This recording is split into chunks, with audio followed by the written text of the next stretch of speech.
あの交差点でみんながもしスキップをして 혹시 여러분, 우리가 한때 일본을 보면서 아, 진짜 독특하다, 쿨하다 라고 느꼈던 그 이미지가 있잖아요? 눈알 가득한 액세서리, 상식을 벗어난 화려한 색깔의 옷들, 그리고 기괴할 정도로 과장된 화장. 그 모든 걸 상징하던 한 명의 인물, 캐리 파뮤파뮤가 있었죠. 2011년에 전 세계 유튜브가 발칵 뒤집혔던 사건이었죠. 레이디 가가, 케이티 페리가 이게 진짜 쿨한 거다라며 극찬했고요. 일본 정부가 쿨 재팬의 아이콘으로 삼았을 정도였어요.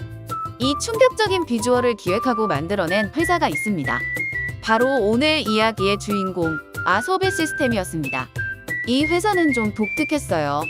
보통 기획사는 노래나 연기를 가르치잖아요. 그런데 이들은 달랐습니다.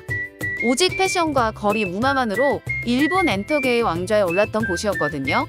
하지만 영원할 것 같던 왕조에도 위기는 찾아옵니다. 시대가 바뀌면서 촌스럽다, 유행이 지났다는 평가와 함께 코로나 팬데믹이라는 결정타를 맞고 순식간에 추락해버렸죠. 오늘은 그들의 화려했던 전성기, 길고 길었던 침체기, 그리고 아무도 예상하지 못했던 새로운 방식의 부활까지 아소비 시스템의 대서사를 한번 따라가 보려 합니다. 괴짜 CEO와 복자 모델. 아소비 시스템을 알려면 먼저 이 사람을 봐야 합니다. 창업자이자 CEO, 나카가와 유스케 사장입니다. 그는 아이돌이나 음악 전문가가 아니었어요. 대학 시절부터 클럽과 파티를 기획하던 말 그대로 이벤트 장사꾼이었거든요. 그는 도쿄 하라주쿠 거리를 돌아다니면서 딱 하나를 깨닫습니다. 야, 여기엔 TV에 나오는 연예인들보다 훨씬 트렌디하고 영향력 있는 애들이 있네? 바로 도쿠모라고 불리던 일반인 모델들이었습니다. 전문 모델처럼 키가 크거나 비율이 완벽하지 않아도 자신만의 독특한 패션 센스로 또래들의 절대적인 워너비가 된 여학생들이었죠. 나카가와 사장은 생각합니다. 저 애들이야말로 진짜 문화다. 저 아이들이 만드는 트렌드를 사업화해야 한다. 2007년에 놀이를 시스템화한다는 기묘한 이름의 회사가 탄생하게 된 배경입니다. 그들은 엔터 기획사가 아니라 하라주쿠 문화 수출 기업을 표방했어요. 이들의 철학이 폭발적인 시너지를 낸 건 당연히 캐리 파뮤파뮤 때문이었습니다. 아소비 시스템은 캐리를 발견하자마자 당대 최고의 프로듀서인 나카타 야스타카에게 데려가죠. 나카가와 사장은 나카타에게 이 아이가 가진 기괴하지만 사랑스러운 이 세계관을 음악으로 만들어 달라고 주문했고요. 결과는 우리가 아는 그대로입니다. 퐁퐁퐁은 유튜브 역사상 가장 빨리 퍼진 일본 콘텐츠 중 하나였죠. 아소비 시스템은 이 한 명의 아티스트를 통해 하라주쿠라는 브랜드를 전 세계에 각인시켰습니다. 단순히 음악을 판 게 아니었어요. 모시모시 박스 같은 하라주쿠의 관광 안내소를 세우고 하라주쿠 카와이 같은 거대 패션 페스티벌을 열었죠. 패션, 음악, 이벤트, 관광까지 하라주쿠의 모든 경제를 아소비 시스템이 연결하는 무시무시한 왕국을 만들었던 겁니다. 하지만 시대의 흐름은 늘 잔인하잖아요. 2010년대 중반을 넘어가면서 아소비 시스템의 핵심 자산이었던 독특함이 점차 빛을 잃기 시작합니다. 대중들은 더 이상 엽기적인 하라주쿠 스타일에 열광하지 않았어요. 한국에선 K-팝 아이돌의 완벽한 비주얼과 칼군무가 아시아를 휩쓸고 있었고 일본 내에서도 노기자카 46 같은 단정하고 청순한 정통 아이돌이 압도적인 파워를 보여주기 시작했죠. 아소비 시스템의 컬러풀함이 올드하게 느껴지기 시작한 겁니다. 아소비 시스템도 이 위기를 알고 있었어요. 그래서 뒤늦게 아이돌 그룹을 만들었죠. 대표적인 그룹이 바로 무스비즘이었습니다. 하라주쿠의 귀여움을 새겨 있겠다는 좋은 기획 의도와 멤버들의 재능에도 불구하고 이들은 냉혹한 아이돌 시장에서 성공하지 못하고 3년 만에 해체하고 맙니다. 그리고 2020년 결정적인 사건이 터집니다. 코로나19 팬데믹. 나카가와 사장의 비즈니스 모델은 철저하게 사람이 모이는 것, 즉 이벤트와 오프라인 행사 중심이었잖아요. 거리가 텅 비자 그들의 수익 구조는 순식간에 무너져 내립니다. 공연도 못하고 페스티벌도 못 열고 외국인 관광객도 끊겼죠. 10년 전 문어로 세계를 호령했던 하라주쿠의 왕국은 이대로 몰락하는 듯 보였습니다. 회사가 무너져가던 2021년 말 나카가와 사장은 마지막 승부수를 띄웁니다. 회사의 운명을 건 새로운 아이돌 프로젝트를 시작하는 거죠. 그런데 이 프로젝트의 총괄 프로듀서를 맡은 사람이 누군지 아세요?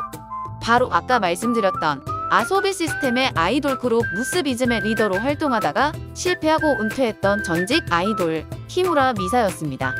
전문 경영인이나 유명 프로듀서가 아닌 실패한 경험이 있는 내부 직원에게 회사의 명운을 맡긴다?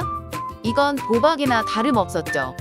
하지만 나카가와 사장은 키무라 미사의 한 가지 능력에 주목합니다. 그녀는 아이돌을 너무 사랑해서 스스로 모델에서 아이돌이 되었을 정도로 아이돌 덕후였거든요. 그리고 무스비즘 활동을 통해 무대 위에서 멤버들이 겪는 불안감과 팬들의 간절함을 누구보다 잘 이해하고 있었죠. 키무라 미사는 10년의 암흑기를 겪은 아소비 시스템의 DNA를 되살리기로 합니다. 그래, 우리의 근본은 카와이다. 하지만 그 카와이를 2020년대 SNS 시대에 맞게 완전히 바꿔야 한다. 그렇게 2022년 초 귀여움을 연구하는 실험실이라는 뜻의 카와이 랩 프로젝트가 드디어 문을 열게 됩니다. 과연 전직 아이돌이 회사를 살려낼 수 있었을까요? 키무라 미사 프로듀서가 내건 유카와의 철학은 단순하지만 강력했습니다. 과거의 하라주쿠 카와이가 남들이 보기에 독특하고 예쁜 전시형 귀여움이었다면 새로운 카와이는 나 자신이 긍정하는 귀여움이었죠. 남이 뭐라고 하든 내가 제일 귀여워라는 자존감을 핵심으로 잡았습니다. 그리고 그녀의 전략은 철저하게 SNS 네이티브였습니다. 음악 방송 1위보다 중요한 건 틱톡 바이럴이었죠. 노래의 하이라이트 부분을 짧고 중독성 있게 만들고 누구나 따라할 수 있는 간단한 안무를 입힙니다. 이것은 과거 잡지한 컷으로 문화를 팔았던 아소비 시스템의 DNA가 쇼폼 콘텐츠라는 새로운 형태로 진화한 것이나 다름없었죠. 2022년 2월 이 새로운 철학을 담은 첫 번째 그룹이 데뷔합니다. 바로 후르츠지파였습니다. 멤버들을 보면 과거 HKT48 출신, 10년 넘은 아역 배우 출신 등 각자 아이돌 시장에서 한 번씩 좌절을 겪었거나 간절함이 있는 이들로 채워졌습니다. 이른바 사연 있는 외인 구단이었죠. 데뷔 초기에는 사실 그렇게 히트했다는 느낌은 아니었습니다. 여느 지하 아이돌들이 그렇듯 작은 타이반부터 시작했죠. 팬들도 적었고 공연장도 작았어요. 하지만 틱톡에서 점점 조회수가 늘기 시작하던 게 바이럴이 되면서 2022년 6월 1일 틱톡에서 나의 가장 귀여운 곳의 조회수는 하루 만에 2,700만에서 5,200만으로 훌쩍 올라버립니다. 그 다음해 4월에는 뮤직비디오 유튜브 조회수가 1,000만을 넘기면서 빠르지는 않지만 확실하게 상향선을 그리고 있었죠. 결국 2023년 제65회 일본 레코드 어워드에서 신인상을 수상합니다. 하지만 아소비 시스템이 진짜 무서운 건 여기서부터입니다. 보통 기업들은 원히트 원더에 그치잖아요. 하지만 아소비 시스템은 후르츠지퍼의 성공을 시스템화하기 시작합니다. 물 들어올 때 노를 젓는 수준을 넘어 엔진을 달아버린 겁니다. 2023년 3월 두 번째 그룹 캔디튠이 나옵니다. 2024년 3월 세 번째 그룹 스위트 스테디가 나오죠. 그리고 2024년 여름 네 번째 그룹 큐티 스트리트까지 쉴 틈 없이 데뷔시킵니다. 2년 만에 4개의 그룹, 그리고 2025년 12월 8일에는 모어스타까지 연달아 내놓죠. 이른바 카와이 랩 유니버스를 구축해버린 겁니다. 이들이 무서운 점은 타율입니다. 단순히 후르츠지퍼의 동생 그룹이 아니라 각 그룹마다 틱톡 바이럴 곡을 하나씩 터뜨리고 있다는 점이죠. 이건 아소비 시스템이 이제 우연히 뜬 회사가 아니라 뜨게 만드는 시스템을 갖춘 회사가 되었다는 증거입니다.